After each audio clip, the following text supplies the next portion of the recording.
అదే RTV app వార్తల్ని క్షణాల్లో చదివే అవకాశం ఉంటుంది. ఒక న్యూస్ పేపర్, ఒక టెలివిజన్ ఛానల్ మీ చేతుల్లో ఎప్పుడూ ఉంటాయి. Welcome to RTV. నేను మీ గయాజ్ని.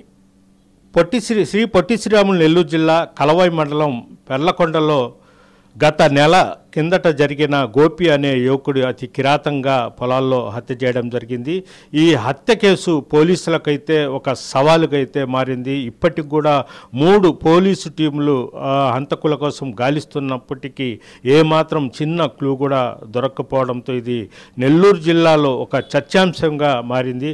అయితే గోపిని ఎందుకు హత్య చేయాల్సి వచ్చింది, అదేవిధంగా ఆ హంతకులు ఎవరు, ఏ ప్రాంత వాసులు అనేది కూడా ఒక చర్చ అయితే జరుగుతుంది. అయితే పోలీసులు తమిళనాడు అదేవిధంగా 2 తెలుగు రాష్ట్రాలలో ప్రొఫెషనల్ కిల్లర్స్ను కూడా విచారిస్తున్నారు. అయితే హత్య జరిగిన సంఘటనలో హంతకులు ఏమాత్రం పోలీసులకు దొరకకుండా, చిన్న క్లూ కూడా దొరకకుండా జాగ్రత్త పడ్డారు. దీన్ని బట్టి చూసుకుంటుంటే హంతకులు ప్రొఫెషనల్ కిల్లర్స్గా పోలీసులు అనుమానిస్తున్నారు. అయితే గోపిని ఎందుకు హత్య చేశారు, అసలు ఎవరు హత్య చేశారు అనేది కూడా తెలియాల్సి ఉంది. అయితే జిల్లా ఎస్పీ ఇటీవల 4-5 రోజుల కిందట కూడా ఒక పోలీస్ ఉన్నత స్థాయి అధికారులతో సమావేశం అవడం జరిగింది. డీజీ గుంటూరు రేంజ్ ఐజీ స్థాయిలో కూడా ఈ కేసు మీద దృష్టి పెట్టడం జరిగింది. ఎలాగైనా హంతకులను పట్టుకోవాలని కూడా జిల్లా ఎస్పీ కృష్ణకాంత్ కూడా ఆదేశాలు జారీ చేయడం జరిగింది. అయితే దీంతో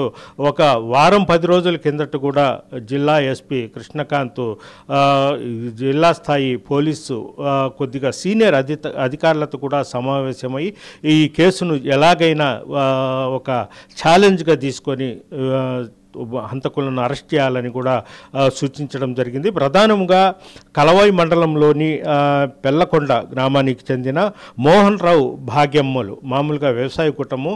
వాళ్ళు మామూలుగా ఏంటంటే ఆధ్యాత్మికంగా ఉంటారు. అదేవిధంగా కుటుంబం మొత్తము భగవద్గీత ప్రచారం కూడా చేస్తుంటారు. నెల్లూరు జిల్లాలో ప్రతి చోట ఇంటింటికి వెళ్ళి వీళ్ళు ప్రచారం చేస్తుంటారు.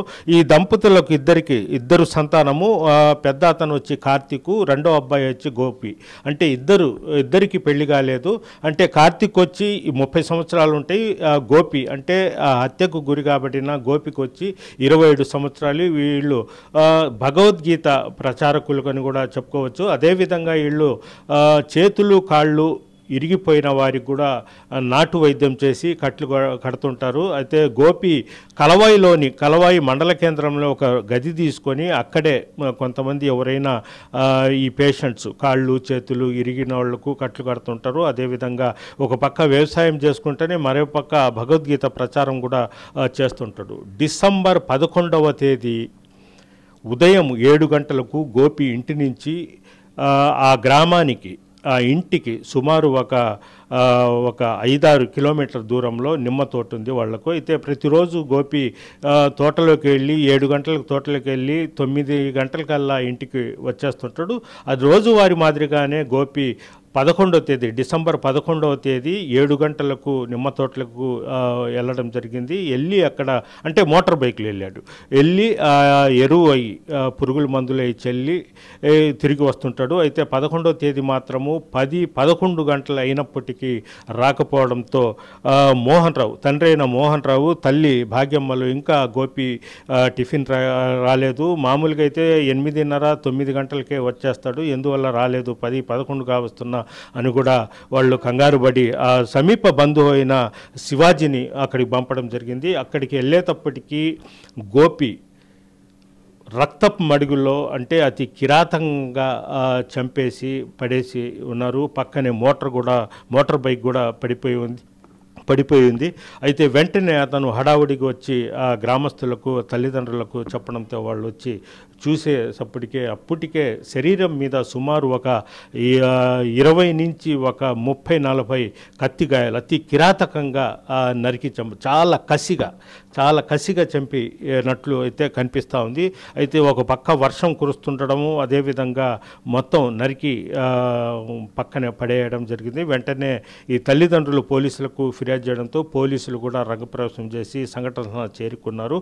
అయితే అక్కడ పోలీసు జాగిలాలను కూడా రప్పించడం జరిగింది. రప్పిస్తే అక్కడ వర్షం కారణంగా పోలీసు జాగిలాలు ఎక్కడికి వెళ్ళలేని పరిస్థితి ఏర్పడింది. అయితే హంతకులు వాళ్ళు వాడిన కత్తులు కానీ అదేవిధంగా ఎలాంటి చిన్న ఒక క్లూ కూడా దొరకకుండా హంతకులు అక్కడి నుంచి జారిపోవడం జరిగింది. అయితే ఇద్దరు వ్యక్తులు హత్య చేసి మోటార్ బైక్లో వెళ్ళిపోయినట్లు కూడా కొంతమంది గ్రామస్తులు చూసినట్లు కూడా చెబుతున్నారు. అయితే ఉదయము అంటే 7 గంటలకు గోపి ఇంటి నుంచి తోటకెళ్ళే సమాచారాన్ని హంతకులు ముందుగానే తెలుసుకొని ఒక పథకం ప్రకారమే హత్య చేసినట్లు కూడా తెలుస్తుంది. లేదంటే వీళ్ళు 1-2 రోజుల నుంచి ఆ గ్రామంలో మకాం పెట్టి అదేవిధంగా గోపి ఉదయాన్నే ఎక్కడ పోతాడు, ఎలా ఉంటాడు, ఎక్కడ ఉంటుంటాడు అనే దాని మీద అయితే చూసి హత్య చేశారనేది కూడా పోలీసులు అయితే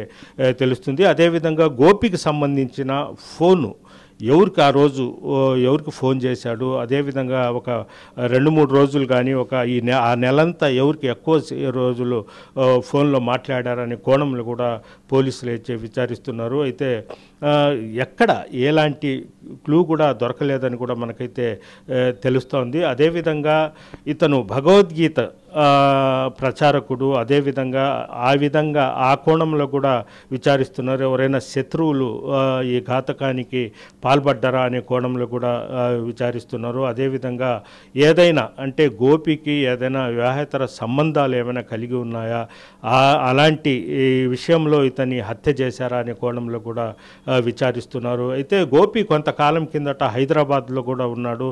హైదరాబాద్లో ఉంటూ అతను ఈ భగవద్గీత ప్రచారం కూడా చేసినట్లు వాళ్ళ కుటుంబ సభ్యులు చెప్తున్నారు. అక్కడ హైదరాబాద్లో ఎవరైనా గొడవలు పడ్డారా, హైదరాబాద్కి సంబంధించిన ఎవరైనా ఈ హత్య చేయించారా అనేది కూడా పోలీసులు అయితే ఆ కోణంలో విచారిస్తున్నారు. మొత్తం మీద చూసుకుంటే గోపిని ఒక కక్షతో కిరాయ హంతకుల చేత హత్య చేయించారనేది కూడా ఒక స్పష్టంగా తెలుస్తుంది. ఈ కోణంలో కూడా పోలీసులు అయితే విచారిస్తున్నారు. అయితే 2 తెలుగు రాష్ట్రాలు అటు తమిళనాడు,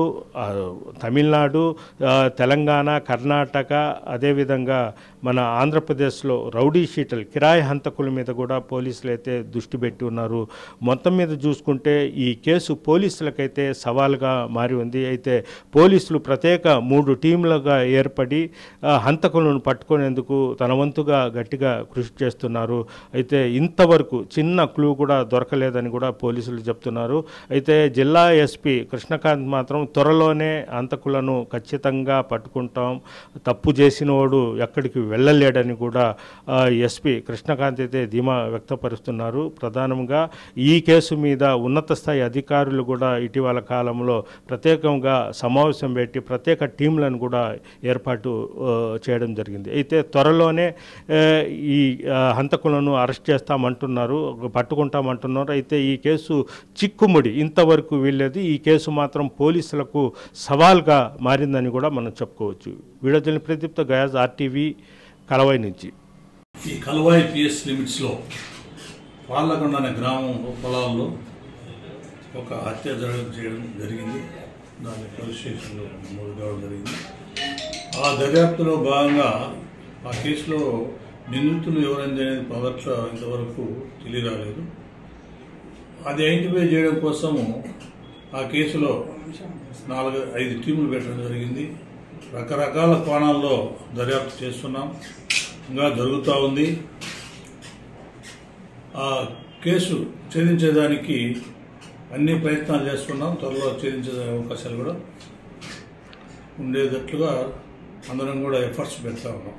ఏమన్నా ఆచూకీ ఏమన్నా తెలిసింది సార్ మీ దర్యాప్తులో? ఈ క్లూస్ అనేది ఇంకా ఫైనల్ కాలేదు, ప్రాసెస్ నడుస్తూ ఉంది. అన్ని కోణాల్లో అంటే టెక్నికల్గా కానీ, ఈ క్వాలిటీ CDRల పరంగా కానీ, టవర్ డంప్స్ పరంగా కానీ వివిధ కోణాల్లో అయితే విచారిస్తున్నాం. ఇప్పుడు మీకు ఆ హత్య ఏ విధంగా జరిగి ఉంటుందని అనుమానం సార్? అది ఇంకా దర్యాప్తు తేలాల్సింది, పూర్తిగా తెలియలేదు. ఏ కేసులో అయినా మీరు ఛేదించున్నారు, ఇది ఎందుకు సార్ కొంచెం లేట్ అవుతుంది? లేట్ అనేది ఒకసారి దాని మోటివ్ రానప్పుడు కొన్నిసార్లు డిలే అవుతూ ఉంటాయి. కానీ ఎస్టాబ్లిష్ అయితే త్వరలో దాని మీద ఒక ఎఫర్ట్ చేస్తాం. ఏదైనా ముఠా అని అనుమానం? కిరాయి మూట అనేది దానికి కాదు, పూర్తిగా అయితే దానికి మోటివ్ అనేది ఎస్టాబ్లిష్ కాలేదు. అయినప్పుడు ఆటోమేటిక్గా సార్ ఇల్లీగల్ ఎఫ్ఐఆర్ ఏమన్నా ఇటువంటి విషయాలు ఏమన్నా అన్ని కోణాలు విచారిస్తున్నాం. ములి కానీ ఏరే విషయాలు కానీ ఏమన్నా ఫైనాన్స్ పరంగా కానీ ఇంకా ఏరే కోణాల్లో తను వ్యక్తిగత అంశాలు కానీ అన్ని కోణాల్లో దర్యాప్తు జరుగుతూ ఉంది. Okay sir. నేను త్వరగా మరిన్ని వీడియోస్ కోసం ఛానల్ ని సబ్స్క్రైబ్ చేయండి, లేటెస్ట్ అప్డేట్స్ కోసం వాట్సాప్ ఛానల్ ని ఫాలో చేయండి అండ్ లింక్ డిస్క్రిప్షన్ లో ఉంది.